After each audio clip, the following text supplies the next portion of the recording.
Ben ritrovati amici di Radio Rossonera, buongiorno a tutti, questa è Mattino Milan del 24 settembre del 2025, ci ritroviamo il giorno dopo della vittoria del Milan, il passaggio del turno, siamo agli ottavi dove affronteremo la Lazio e ci ritroviamo anche, tanto lo so, bella la partita di ieri, siamo con te, ma tanto tra 3 giorni arriva il Napoli, quindi la testa inizia già ad andare là.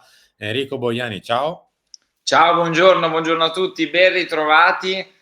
Sì, Simo, ci si avvicina a una delle più classiche delle classiche prove del 9 e quindi ovvero test o primo esame o una di quelle cose così stagionali, anche se Allegri l'ha definita più per Udinese-Milan, però insomma arriva una partita tra due delle prime tre, la prima e la terza in campionato e quindi bisogna arrivarci pronti. Sarà un avvicinamento interessante secondo me e per questo motivo noi saremo con voi tutti i giorni, un sacco di ore con un sacco di contenuti, quindi iscrivetevi perché è gratis, cliccate like perché è gratis, ci mettete un secondo, se vi va commentate, se vi va abbonatevi per proprio farci andare avanti con il vostro supporto e niente, grazie di cuore ragazzi, anche ieri per un Milan Lecce ai 16esimi di Coppa Italia eravate tantissimi nel post partita, quindi noi non possiamo fare altro che ringraziarvi.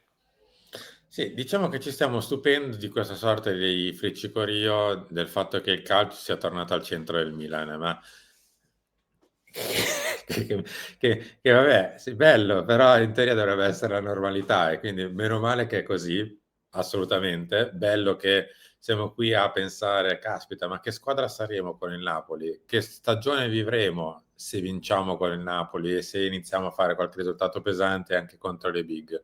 Cioè, la voglia di capire che squadra saremo in questa stagione, non come l'anno scorso, dove praticamente dopo 90 minuti o 180 avevi già capito che la festa era, anzi, non era nemmeno iniziata, neanche era finita.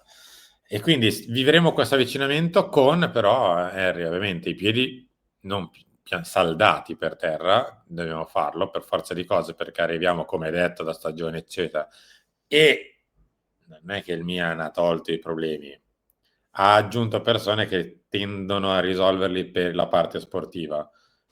Quindi piedi saldati per terra e ci godiamo quantomeno un Milan che è tornato a fare, ecco, a dare una prospettiva di serenità sul campo ai tifosi, di voglia, di calcio, come detto. Sì, sì, anche ieri allo stadio, al netto ancora dell'assenza della curva, che comunque magari sul lungo periodo soprattutto rischia di pesare perché ci sono partite, lo sappiamo bene, che vinci perché sei anche trascinato dallo stadio, no? Simo, quante volte l'abbiamo detto anche nell'anno dello scudetto, quindi è una cosa che magari avrà più peso sul lungo periodo, no? Posto che la situazione a San Siro è abbastanza triste già da adesso.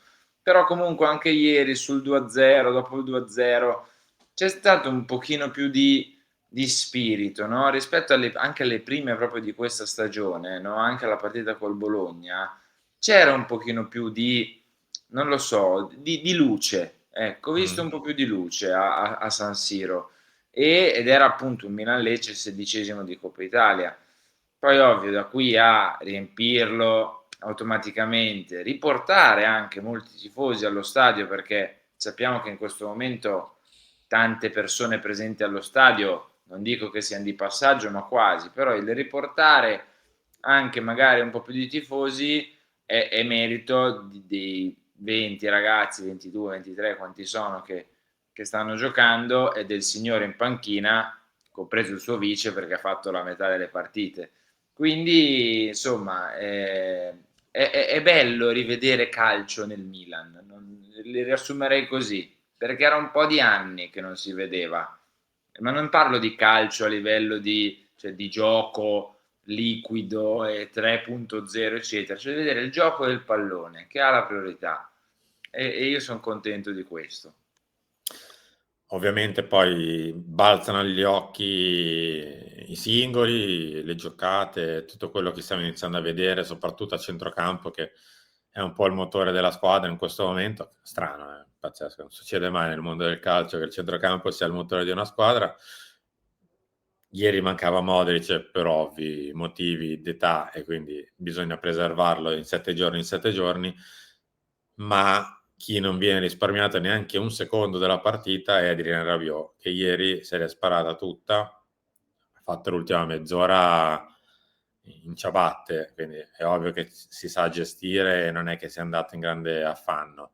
Però abbiamo capito una cosa, che insomma, ci sono 2 o 3 giocatori, forse 4 all'interno della rosa che sono over e Sì, 2 a centrocampo e li abbiamo messi all'ultimo, uno all'inizio del mercato grazie a Tare e uno alla fine del mercato grazie a Allegri.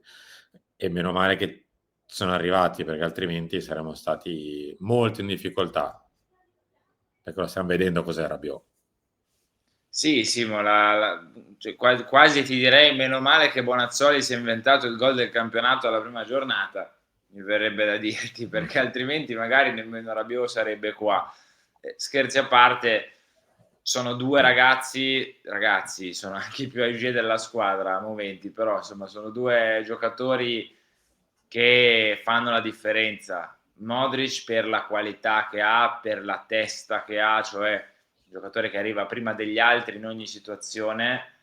Rabiot per l'esperienza che ha, la calma con cui gioca, la conoscenza che ha, la consapevolezza dei suoi mezzi, della sua condizione, dell'avversario, di tutto.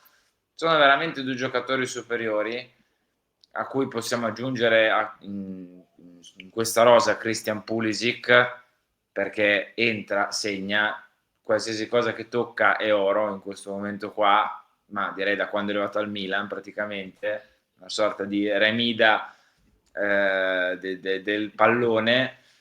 Possiamo aggiungerci Maignan, sperando ritrovi la brillantezza totale presto, posto che ieri ha guardato la partita Maignan, a parte la punizione di Beriscia, a cui possiamo aggiungere anche qui in attesa di ritrovarlo fisicamente Raffaele Leao, che sembra essersi preso bene con Allegri.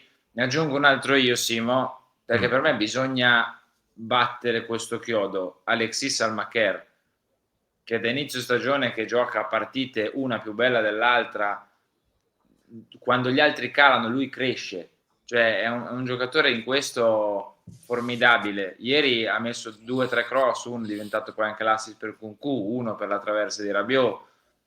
Poi per carità ancora margini, però si tratta di ragazzi veramente fondamentali, cioè ha un motore inesauribile Salmacher, tant'è che anche ieri gioca.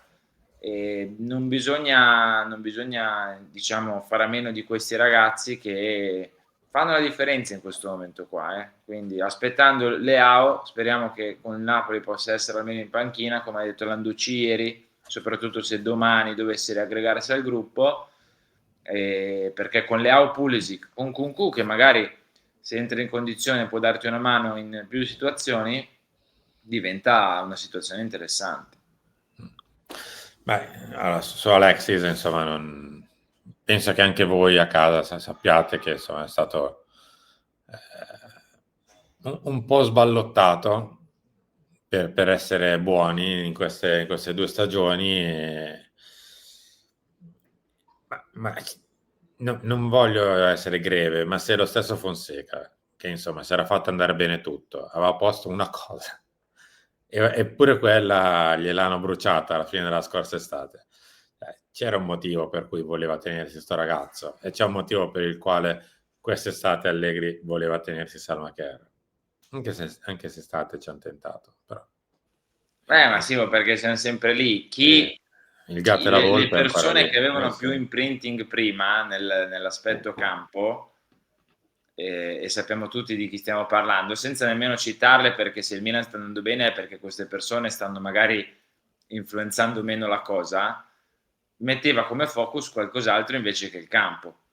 Quindi Salmacher fiondato prima a Bologna poi a Roma. Perché? Ma come? Ci serve un giocatore importante fiondato? Perché? Perché è stato acquistato da chi c'era prima probabilmente. Sappiamo come ha funzionato, l'abbiamo ribadito 1000 volte. Fortunatamente sto vedendo, Simo, Mm. che i bonus per quelle persone lì sono finiti, terminati. Se le cose vanno in un certo modo è perché è arrivato Tare che se non vincevi cioè che se non perdevi la Coppa Italia nemmeno arrivava, apro e chiudo parentesi, e perché hai preso Allegri, copia e incolla da Tare. Quindi fortunatamente vedo anche questa, insomma, questa visione qui da parte di molti tifosi. Andiamo sugli altri singoli prima di chiudere. Dobbiamo parlare di Nkunku, che sicuramente potrebbe essere interessante in ottica già di domenica. Poi è ovvio che adesso inizia ad arrivare, tra virgolette, il bello per Allegri, che una volta che torna Leao potrebbe iniziare a girare un po' gli uomini davanti, visto che siamo sempre stati abbastanza contati davanti, visto il suo infortunio, un Nkunku con 15-20 minuti nelle gambe, eccetera, eccetera. Quindi potremmo iniziare anche a usare un po' la panchina, cosa che in questo momento si è vista relativamente poco, perché comunque la maggior parte delle volte ultimamente stiamo vincendo le partite ancora prima che ci serva qualche aiuto dalla panchina. Ben venga, cioè, se con Napoli al 60esimo siamo 3-0 non è che mi lamento, però bisognerà iniziare a pensare che la panchina ti possa dare una mano e quindi valutare che se per caso uno resta fuori non è che sia stato bocciato in pubblica piazza, è semplicemente un giocatore che ti può dare una mano da fuori, cosa che Allegri tra l'altro predilige, perché l'abbiamo visto anche nei suoi ultimi anni della Juve, insomma, fare veramente tantissimo, non un turnover, però di usare veramente a fondo la rosa, tant'è che andava a pescare anche nella next gen, eccetera, eccetera. Quindi lo stiamo vedendo come un giocatore che sta iniziando a recuperare un po' di forma. Per me ha fatto un 20-25, forse 30 minuti iniziali buoni, poi era andato un po' in debito dell'ossigeno gli ultimi 10-15 del primo tempo, poi è tornato dopo l'intervallo perché ovviamente ci si riposa un pelo e ha fatto il primo quarto d'ora del secondo tempo ancora buono, e al massimo ha questa oretta di gioco, quindi non so se col Napoli partirà dall'inizio, però quantomeno è stuzzicante, ecco, vedere un giocatore che ancora non è in forma, e si vede, però a dispetto di qualche altro giocatore, magari arrivato in passato, che aveva anche qualche colpetto, mi sembra un giocatore che sa giocare, che sembra una roba molto semplicistica da dire, però cioè, conosce un po' le regole del gioco e di come si sta in campo e non semplicemente come si calcia un pallone o si fa un dribbling. Ecco. Ma sì, ma perché poi ci sono delle idee ben precise, c'è una compattezza diversa rispetto alla scorsa stagione. Io ho immaginato mentre parlavi la situazione di Joao Felix, no? Che era un altro che aveva i colpi, però l'anno scorso c'era un'anarchia totale, arrivato poi a gennaio lui e Santiago Jimenez, è una situazione totalmente, completamente andata ormai, un ottavo posto, cambi di allenatori, mezza rosa venduta, cioè non poteva funzionare, ok? Nkunku arriva in un contesto un pochino diverso, arriva tra l'altro, cioè, Joao Felix negli ultimi 3-4 anni aveva sempre fatto stagioni un po' così, ok? Qualche gol in più, qualche gol in meno, ma tutte stagioni un po' così, senza nemmeno troppi problemi fisici, ok? Comunque è uno che quando non li ha avuti i problemi fisici ha sempre buttato dentro doppie cifre di gol e assist, a volte andando anche sui 20 o di gol o di assist. Quindi c'è un giocatore che a livello proprio di attività in campo è sempre molto acceso, sempre molto vivo. No? Gli anni dell'Ipsia sono stati pazzeschi da parte sua.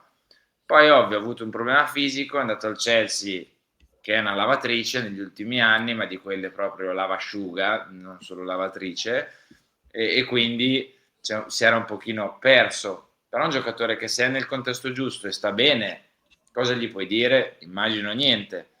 Se Leao è il Leao che abbiamo visto nel precampionato e contro il Bari, se Pulisic è questo, io mi immagino che i titolari possono essere loro due, ma se come riserve hai un Kunku che entra in condizione e magari un Santiago Jimenez un po' più tranquillo e sbloccato, che riconosce il fatto di non essere titolare ma che prova a darti una mano, sei messo bene.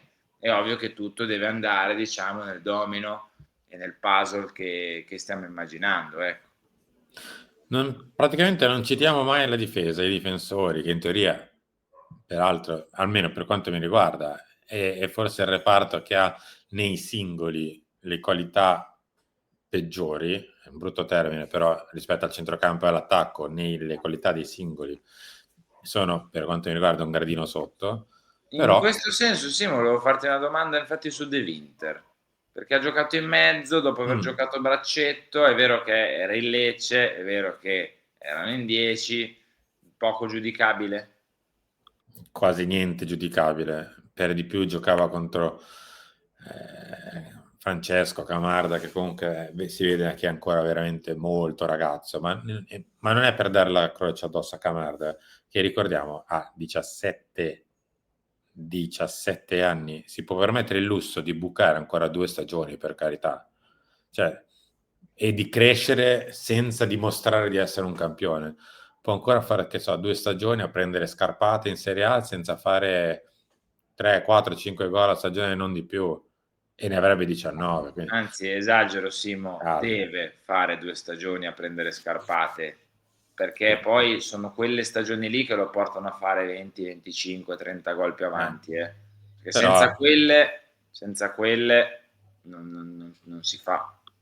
ieri il reparto difensivo non è nemmeno stato stressato, quindi se con l'Udinese comunque puoi dare un giudizio, che comunque un po' è stato stressato, col Bologna un pochino è andato sotto stress, più per il possesso e per l'accortezza nel chiudere gli spazi, che peraltro ieri veramente, cioè, il Lecce ha passato la metà campo 4 volte e 3 volte per 2 lanci lunghi. Quindi è ovvio che mi sembra un buon giocatore, e l'abbiamo visto più che altro per il piede che ha, nel senso che ha una pulizia di tocco molto buona per essere un difensore centrale. Quindi ci può dare una mano nel caso volessimo avere un giocatore che sa giocare un po' di più la palla. Ma ieri però credo e mi immagino che giustamente Henry, Allegri, i 3 dietro, se li ha battezzati quelli, un po' tirerà Restan dritto. quelli. Che Sì, non cara facciamo, grazia, non perché facciamo l'anno scorso abbiam il gioco cambiato dei dadi. 213 coppie, lanciavamo coi dadi, come dici tu, e chi usciva giocava. Quest'anno io dovessi vedere 38 partite con Tomori, Gabbia, Pavlovic, sarei contento. Posto che, cioè, come ho detto già 2 o 3 volte, come stile, come pulizia, come eleganza, preferisco De Winter a Pavlovic, assolutamente, e sarebbe titolare nel mio 3 ideale, ma se Allegri ha scelto Tomori, Gabbia, Pavlovic e li fa giocare 38 partite di fila, se stanno tutti bene, le giocano tutte, metto la firma, è il mio sogno vedere una batteria di centrali titolari che giocano, punto. Non si fanno esperimenti da scienziati, non si cambiano per assortirli, no, sono quelli i centrali. Mio sogno questo. Eri, siamo arrivati in chiusura. Noi ci ritroviamo in realtà tra poco perché ci sono Lunch e Talk che iniziano sì a parlare un po' della partita di ieri, di qualche singolo, eccetera, ma ovviamente, insomma, come detto in apertura, la testa inizia ad andare già lì a domenica sera. Noi, come detto, ci ritroviamo tra poco e quindi ciao. Ciao, ciao, buona giornata a tutti e niente, dai, ci ritroviamo domani a mattino Milan con me, perché come potete ben immaginare sarò in regia ad ascoltare le vostre telefonate, soprattutto a Lunch Press e a mettere le grafiche del talk. Ciao.